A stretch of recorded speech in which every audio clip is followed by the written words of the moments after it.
नमस्कार दोस्तों, way of success YouTube channel पर आप सभी का स्वागत है। आज बात करेंगे फिजिकल एजुकेशन वन लाइनर प्रश्नों की। तो मैं आपको बता दूं, ये सभी प्रश्न प्रीवियस ईयर प्रश्नों से लिए गए हैं, तो आप इसे स्किप ना करें, एक बार ज़रूर देखें। जितने भी राज्य स्तर पर फिजिकल एजुकेशन से संबंधित परीक्षाएं होती हैं, उन सभी एग्ज़ाम के लिए बहुत ही महत्वपूर्ण प्रश्न होंगे। तो चलते हैं पहले प्रश्न की ओर। पहला प्रश्न है, रोम का उत्तरार्ध काल यानी लेटर रोम पीरियड की बात करें तो इस काल के व्यक्तियों को क्या कहा जाता था। तो याद रखना, इस काल के व्यक्तियों को हेलेनिक पीपल कहा जाता था। तो बात आती है, इस काल के लोगों को हेलेनिक पीपल क्यों कहते थे। तो याद रखना, क्योंकि यहाँ के लोग लड़कियों और औरतों की शिक्षा पर विशेष ध्यान देते थे, इसी कारण हेलेनिक पीपल कहते थे। अगला प्रश्न, इस काल में कौन सा मेडिकल स्टूडेंट था जिसने एक्सरसाइज तथा डाइट के बारे में लोगों को बताया। तो रोम पीरियड की बात कर रहे हैं, तो रोम रोम पीरियड में गैलन नाम के व्यक्ति ने एक्सरसाइज और डाइट के बारे में लोगों को बताया। रोम काल में प्राइमरी लेवल के विद्यालय को क्या कहा जाता था। तो स्कूल ऑफ लिटरेचर। इस काल में सेकेंडरी लेवल के स्कूल को क्या कहा जाता था। तो स्कूल ऑफ जिम्नास्टिक। इस काल में तलवार युद्ध कहाँ होता था। तो एम्फी थिएटर्स में। एम्फी थिएटर्स में। बढ़ते हैं अगले प्रश्न की ओर। समुद्र देवता किसे कहा जाता है। तो समुद्र देवता पोसीडोन को कहा जाता है। सूर्य देवता किसे कहा जाता है। तो अपोलो को। पृथ्वी की रानी किसे कहा जाता है। डेमिटर। अलेक्जेंडर किसके शिष्य थे। अरस्तु के। फादर ऑफ हिस्ट्री अर्थात इतिहास के जनक कौन है।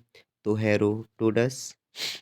वेद व्यास के वेदों की तुलना यूनान के किस गुरु से की जाती है। तो हम कहेंगे वेद व्यास के वेदों की तुलना होमर की रचनाओं से की जाती है। अगला प्रश्न, नीमियन खेल कहाँ और किसके समक्ष खेले जाते थे। तो याद रखना, नीमियन खेल आर्गोलिस नामक स्थान पर और जीसस जियस नामक देवता के समक्ष खेले जाते थे। तो जियस नामक देवता के समक्ष निमियन खेल खेले जाते थे आर्गोलिस नामक स्थान पर। बात करेंगे इस काल में यानी निमियन काल में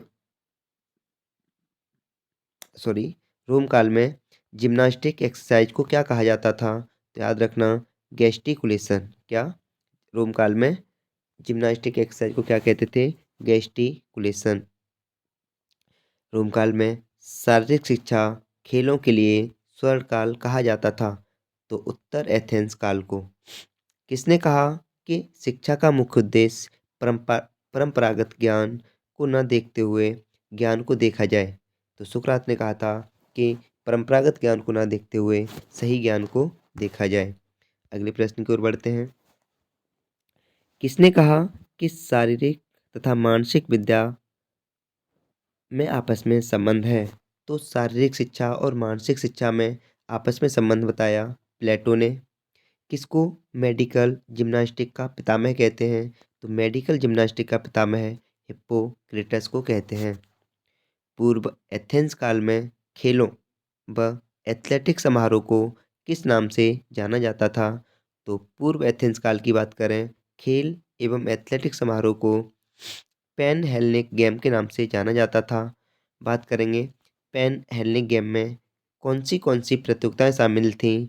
तो ओलंपिक, इस्थमियन, पाइथियन और निमियन। तो, तो पैन हेलेनिक में 4 गेम सम्मिलित थे, ओलंपिक, इस्थमियन, पाइथियन और निमियन।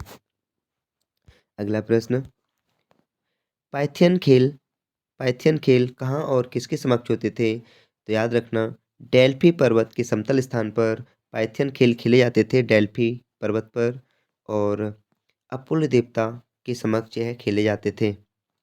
अगला प्रश्न, ओलंपस की रानी किसे कहा जाता था? तो हेरा को। आकाश देवता किसे कहा जाता था? तो जियस को। आकाश देवता जियस। नेक्स्ट, खेलकूद व कुश्ती के विद्यालय को क्या कहा जाता था? तो याद रखना, पेलिस्ट्रा। खेलकूद एवं कुश्ती के विद्यालय को क्या कहते थे? पेलिस्ट्रा। ये रोम काल की बात चल रही है। संगीत के विद्यालय को क्या कहा जाता था? तो डिडास केलम। क्या? डिडास केलम। शारीरिक शारीरिक शिक्षक अर्थात फिजिकल एजुकेशन टीचर को क्या कहा जाता था? तो पेडो ट्राइब। जेवलिन से संबंधित शिक्षक, जो भी भाला फेंक को समझाता था, खिलाता था, उस शिक्षक को क्या कहा जाता था? तो अकॉन्टिस्टस। नेक्स्ट, अगला प्रश्न, पेन हेलनिक खेल के अंदर कौन से खेल आते हैं? तो अभी हमने बताया था, पेन हेलनिक गेम के अंतर्गत ओलंपिक, इस्थमियन, पाइथियन और नेमियन 4 गेम आते हैं। इस्थमियन गेम कहाँ और किसके समक्ष खेले गए? तो इस्थमियन गेम कोरिंथ नामक स्थान पर और पोसीडोन नामक देवता के समक्ष, जिन्हें हम समुद्र का देवता भी कहते हैं, पोसीडोन। Next, collegium. कोलिजियम कहाँ पाया जाता था?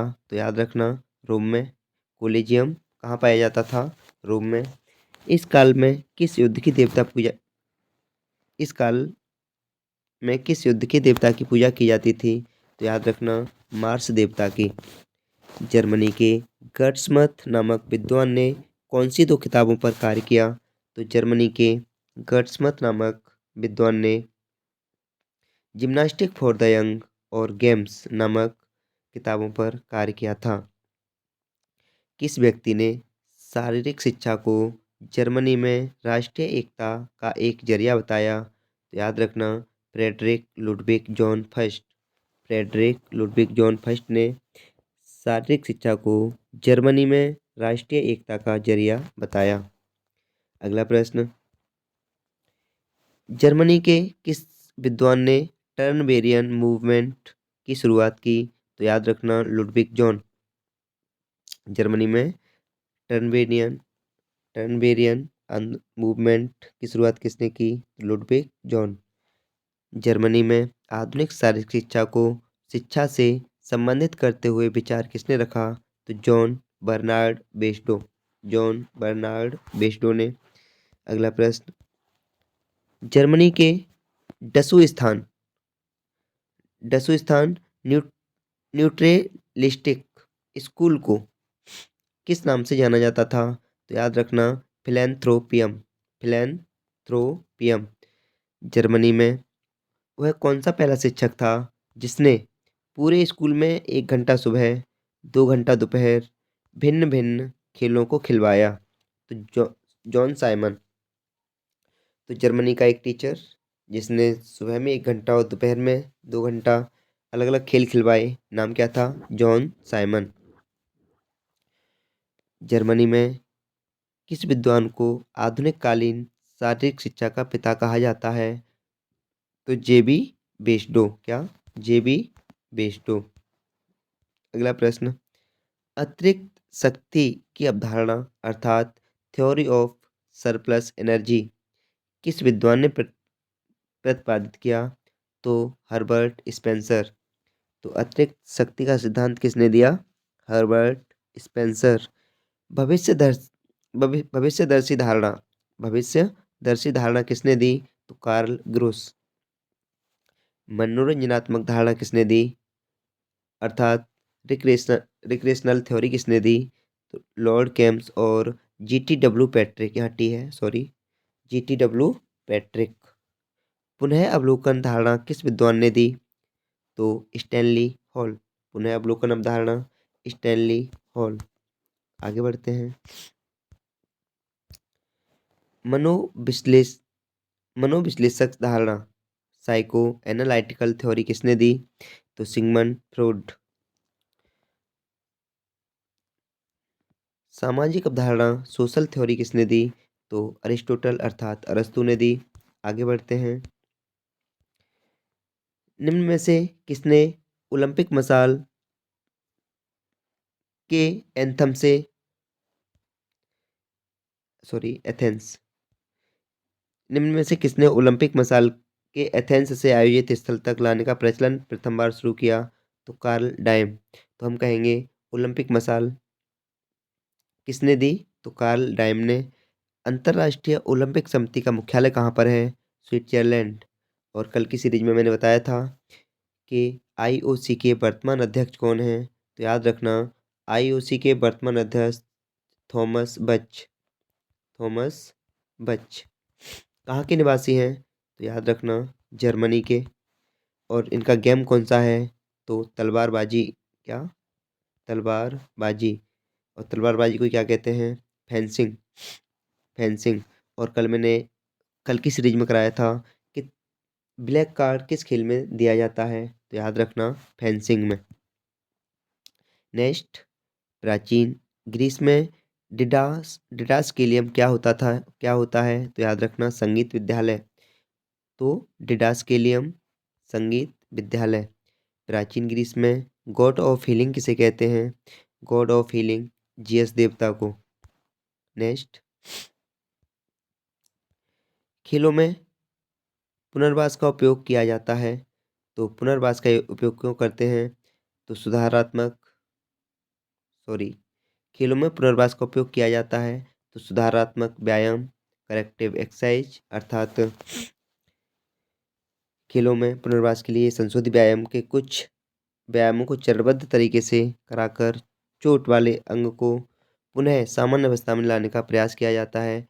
और एक बार चोट लगने के बाद यदि खिलाड़ी पुनः खेलने योग्य हो जाता है तो वह पुनर्वास की स्थिति में वापस आ गया है। आगे एक लास्ट प्रश्न आज का। भारत सरकार के खेल विभाग ने भारतीय खेल प्राधिकरण, जिसे हम क्या कहते हैं? साई। क्या बोलते हैं? Sai. Sport authority of India. Sport authority of India. Bharat सरकार ने खेल विभाग भारत सरकार के खेल विभाग ने भारतीय खेल प्राधिकरण का प्रस्ताव 25/1/1984 सर्वसम्मति से पास किया।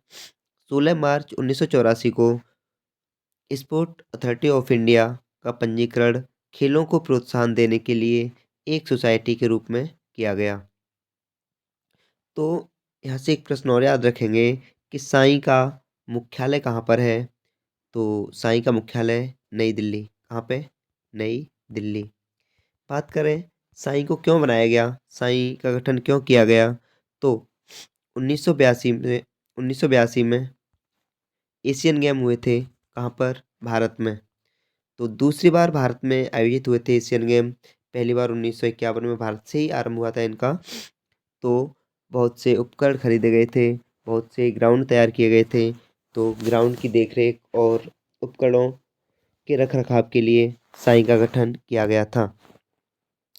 तो आज की सीरीज को विराम देते हैं। Thanks for watching.